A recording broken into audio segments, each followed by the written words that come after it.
ശാശ്വതികാനന്ദയുടെ കേസിൽ പ്രിയന്റെ വാദങ്ങൾ ദുർബലം. അന്വേഷണം CBIക്ക് കൈമാറണമെന്ന പ്രിയന്റെ ആവശ്യം പത്രവാർത്തകളുടെ അടിസ്ഥാനത്തിലുള്ളതാണ്. താജുദ്ദീൻ, ഞങ്ങളുടെ നിയമകാര്യ ലേഖകൻ താജുദ്ദീൻ, ഒരു പ്രതി കുപ്രസിദ്ധനാണ്. അദ്ദേഹം വളരെ പ്രമാദമായ ഒരു കേസിൽ ആവശ്യങ്ങൾ ഉന്നയിക്കുക, നിയമപരമായി ഇതിന്റെ സാങ്കത്യം എങ്ങനെയാണ്? മറ്റൊരു ദുരുദ്ദേശം, അത്തരത്തിലും ചില ആരോപണങ്ങൾ ഇക്കാര്യത്തിൽ ഉണ്ടാകുന്നുണ്ട്. നിയമപരമായി ഈ വാർത്തകളെ ഏതു തരത്തിൽ വിലയിരുത്താൻ സാധിക്കും?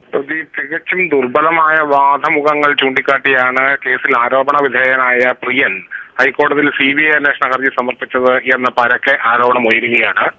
തികച്ചും പത്രവാർത്തകളുടെ മാത്രം അടിസ്ഥാനത്തിൽ അന്വേഷണം CBIക്ക് കൈമാറണമെന്നാണ് പ്രിയൻ ആവശ്യപ്പെട്ടിട്ടുള്ളത്. വെള്ളാപ്പള്ളി നടേശനെ പുകഴ്ത്തിയും ഒപ്പം തന്നെ സ്വാമി ശാശ്വതികാനന്ദയെ ഇകഴ്ത്തിയും പ്രിയൻ കോടതിയെ സമീപിച്ചത് മറ്റാർക്കോ വേണ്ടിയാണെന്ന ആരോപണമാണ് ഇപ്പോൾ ഉയരുന്നത്. ഒപ്പം തന്നെ നിലവിലെ കേസിലെ ആരോപണ വിധേയരായ ആളുകൾക്ക് കേസിന്റെ അന്വേഷണ ഏജൻസി ഏതെന്ന് തീരുമാനിക്കാൻ അവകാശമില്ലെന്ന സുപ്രീം കോടതിയുടെ വിധിന്യായം ഉൾപ്പെടെ നിലവിലുള്ള സാഹചര്യത്തിലാണ് പ്രിയൻ ദുർബലമായ വാദങ്ങൾ ഉന്നയിച്ച് ഹൈക്കോടതിയെ സമീപിച്ചത്. നിലവിൽ സംസ്ഥാന സർക്കാർ പുറപ്പെടുവിച്ച ക്രൈംബ്രാഞ്ചിന്റെ തുടരന്വേഷണം സ്റ്റേ ചെയ്യണമെന്ന പ്രധാന ആവശ്യം ഉന്നയിച്ചാണ് പ്രിയൻ ഹൈക്കോടതിയിൽ ഹർജി നൽകിയത്. പ്രിയന്റെ ഹർജിയിൽ ഹൈക്കോടതി ഇന്ന് പ്രാഥമിക വാദം കേൾക്കാനിരിക്കെയാണ് പ്രിയന്റെ പിന്നിൽ മറ്റാരോ പ്രവർത്തിക്കുന്നു എന്ന തരത്തിലുള്ള ആരോപണം സജീവമായി ഉയരുന്നത്. പ്രദീപ്, താജുദ്ദീൻ, അങ്ങനെയാണെങ്കിൽ നിയമവ്യവസ്ഥയെ വെല്ലുവിളിക്കുന്ന തരത്തിലുള്ളൊരു നടപടി കുപ്രസിദ്ധനായ ഒരു പ്രതിയുടെ അങ്ങനെ തന്നെ ഇക്കാര്യത്തിൽ വിലയിരുത്തേണ്ടി വരുമോ? സംസ്ഥാനത്ത് അല്ലെങ്കിൽ ദേശീയ തലത്തിൽ തന്നെ അന്വേഷണം സംബന്ധിച്ച് ഏത് ഏജൻസി എന്നുള്ളതൊക്കെയും തീരുമാനിക്കുന്ന ഘടകങ്ങളുണ്ട്. അവിടെ വലിയ തോതിൽ പല തലങ്ങളിലായി രാഷ്ട്രീയപരമായി തന്നെ പല ഘട്ടങ്ങളിൽ ആവശ്യമുയരുക, അവിടെ സംശയദൃഷ്ടിയിലുള്ള ഒരാൾ പ്രത്യക്ഷത്തിൽ നിയമ നടപടികൾക്ക് മുന്നിലേക്ക് ആവശ്യവുമായി വരിക, അത് നമ്മുടെ പല വിധികൾ അടിസ്ഥാനപ്പെടുത്തി നോക്കിയാലൊക്കെയും ഒരു ദുരുദ്ദേശം, അതിനപ്പുറത്തേക്ക് നിയമവ്യവസ്ഥയെ ഒരു കുപ്രസിദ്ധനായ കുറ്റവാളി ആ രീതിയിൽ തന്നെ ഒരു ഘട്ടത്തിൽ അദ്ദേഹത്തെ ആ രീതിയിലാണ് വ്യാഖ്യാനിച്ചിട്ടുള്ളതും അദ്ദേഹത്തെ വിലയിരുത്തിയിട്ടുള്ളതും. അങ്ങനെ ഒരാൾക്ക് എങ്ങനെ മുന്നോട്ട് പോകാൻ കഴിയും? നിയമവ്യവസ്ഥയെ വെല്ലുവിളിക്കുന്നു എന്ന വാക്ക് എത്രമാത്രം യോജിക്കുന്നതാണ് ഈ ഘട്ടത്തിൽ? കേസ് അന്വേഷണത്തിൽ ഏത് ഏജൻസി വേണമെന്ന കാര്യത്തിൽ ആരോപണ വിധേയർക്ക് ഇടപെടാൻ അവകാശമില്ല എന്ന് സുപ്രീം കോടതി വിവിധ കേസുകളിൽ വ്യക്തമാക്കിയ സാഹചര്യമാണ് ഇപ്പോൾ ഒരു കാര്യത്തിൽ നിയമത്തിലുള്ളത്. കേസ് അന്വേഷണത്തിൽ തുടരന്വേഷണം വേണമെന്നാവശ്യപ്പെടുന്ന മറ്റൊരു ഹർജിയും ഹൈക്കോടതി മുമ്പാകെ കഴിഞ്ഞ ദിവസം പരിഗണിച്ചു വന്നിരുന്നു. ആ സാഹചര്യത്തിലാണ് ശാശ്വതികാനന്ദ എങ്ങനെ നീന്തലറിയാമെന്ന ശാശ്വതികാനന്ദ എങ്ങനെ മുങ്ങി മരിക്കും എന്ന് കോടതി സന്ദേഹം പ്രകടിപ്പിച്ച സാഹചര്യം ഉണ്ടായിരുന്നു. ഈ സാഹചര്യത്തിലാണ് തുടരന്വേഷണത്തിന് സംസ്ഥാന സർക്കാർ ക്രൈംബ്രാഞ്ചിനെ തന്നെ ചുമതലപ്പെടുത്തിക്കൊണ്ട് ഉത്തരവ് പുറപ്പെടുവിച്ചത്.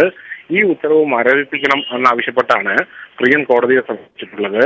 നിലവിൽ ആരോപണ വിധേയനായ ഒരു വ്യക്തിക്ക് ഈ കേസിന്റെ അന്വേഷണം ഏത് ഏജൻസി നടത്തണം എന്ന് ഇടപെടാനാവില്ല. അത്തരത്തിൽ സുപ്രീം കോടതിയുടെ ഉത്തരവും വിധിന്യായങ്ങളും ഒക്കെ നിലനിൽക്കുമ്പോൾ തന്നെ ഈ പ്രിയൻ ഇതിന്റെ ഒരു സംശയത്തിന്റെ നിഴലിൽ നിൽക്കുന്ന ആളാണ്.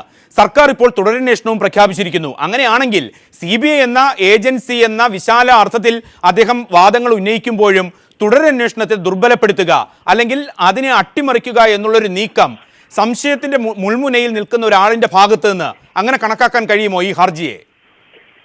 സംസ്ഥാന പോലീസ് നടത്തുന്ന തുടരന്വേഷണം മരവിപ്പിച്ചുകൊണ്ട് അന്വേഷണം CBI കൈമാറണമെന്നാവശ്യപ്പെട്ടാണ് പ്രിയന്റെ ഹർജി കോടതിയിൽ സമർപ്പിച്ചത്. തികച്ചും ദുർബലമായ വാദങ്ങളാണ് ഹർജിയിൽ ഉന്നയിക്കപ്പെട്ടിട്ടുള്ളത്. വെള്ളാപ്പള്ളി നടേശനെ പുകഴ്ത്തുന്നതും ഒപ്പം തന്നെ സ്വാമി ശാശ്വതികാനന്ദ ഇകഴ്ത്തുന്നതുമാണ് ഹർജിയിലെ ആരോപണങ്ങൾ.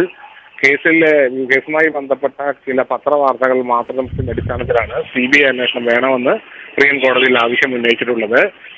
ഒപ്പം തന്നെ താൻ നിരവധി കേസിലെ പ്രതിയാണെന്നും ഇപ്പോൾ നിലവിൽ ഒരു കേസ് മാത്രമാണ് തന്റെ പേരിൽ നിലനിൽക്കുന്നതെന്നും ചൂണ്ടിക്കാട്ടുന്നു. ഒപ്പം തന്നെ രാഷ്ട്രീയ പ്രേരിതമാണ് നിലവിലുള്ള സർക്കാരിന്റെ നീക്കമെന്നതടക്കം വെള്ളാപ്പള്ളി നടേശനെ സഹായിക്കുന്ന തരത്തിലുള്ള ആരോപണങ്ങളാണ് ഇപ്പോൾ ഹർജിയിൽ ഉന്നയിക്കപ്പെട്ടിട്ടുള്ളത്. ഹർജിയിൽ നിന്ന് ഹൈക്കോടതി പ്രാഥമിക വാദം കേട്ടതിന് ശേഷമാകും തുടർ നടപടികൾ സ്വീകരിക്കാൻ പറ്റും. ഈ ഒരു സാഹചര്യത്തിൽ തന്നെ സ്വാമി ശാശ്വതികാനന്ദയുടെ മരണം സംബന്ധിച്ച് വിവിധ അന്വേഷണങ്ങൾ പല ഘട്ടങ്ങളിലായി നടന്നിട്ടുണ്ട്. അതിൽ അടിസ്ഥാനപ്പെടുത്തി നിൽക്കുമ്പോൾ തന്നെയാണ് അവസാന നിമിഷം സർക്കാർ അതിനെക്കുറിച്ച് തുടരന്വേഷണം വരുന്നത്. കോടതി തന്നെ പല സംശയങ്ങളും ഈ അടുത്തയിടെ ഉന്നയിക്കുകയും ചെയ്തു. ആ സംശയങ്ങൾ ഈ ഹർജിയുമായി ചേർത്ത് വായിക്കേണ്ടതില്ല എങ്കിൽ പോലും ജുഡീഷ്യറിയിലെ ഒരു അഭിപ്രായം, ആ അഭിപ്രായം എന്ന നിലയിൽ അത്തരം പരാമർശങ്ങൾ ഏതു തരത്തിലായിരുന്നു താജുദ്ദീൻ?